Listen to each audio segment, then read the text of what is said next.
red flag. Dan Geltrude, you know him as a great stock trader and analyst, but he's an accountant by trade, and he knows of what he speaks. So, Dan, first of all, I know you're relieved about the Taylor Swift news. You're welcome. I thought I'd pass it along. The other thing here is the IRS. This is not welcome news to those who just don't like the scrutiny. They're not doing anything illegal or untoward, but the IRS, when you're talking about raising that kind of money, you're going after more than rich guys, aren't you?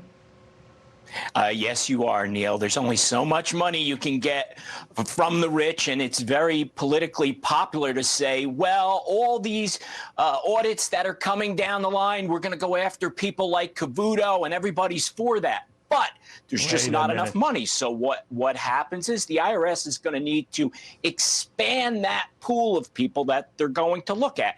So, yes, there are areas that the IRS is specifically targeting. And you mentioned one before, this home office deduction, which, by the way, had been wiped out under the Trump tax cuts. But what people are doing is they are creating these businesses on their tax return for which they're deducting home office expenses. And that has really become an area of abuse. The IRS doesn't like that, and they're going to come hard after those people. And those are not the wealthy, Neil. Those are just your average American taxpayers.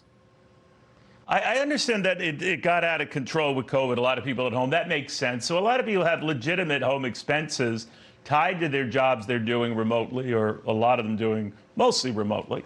And now they're being fingered for it. What does the IRS look for there?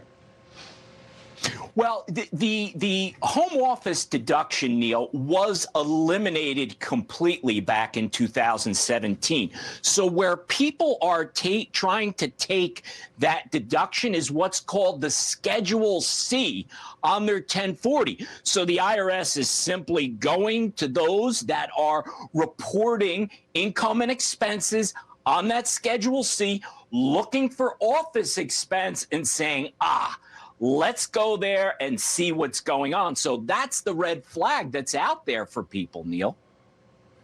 A lot too with donations, charitable and otherwise, that gets extra scrutiny. There are sort of invisible percentages the IRS keeps. If you earn this amount of money and you're giving away this amount of money, sometimes it jibes, other times it doesn't. What's the rule of thumb there? So, Neil, what happens there is that people should only be deducting their charitable deductions that are legitimate. But what happens here is, remember, the tax system, for the most part, you're on the honor system.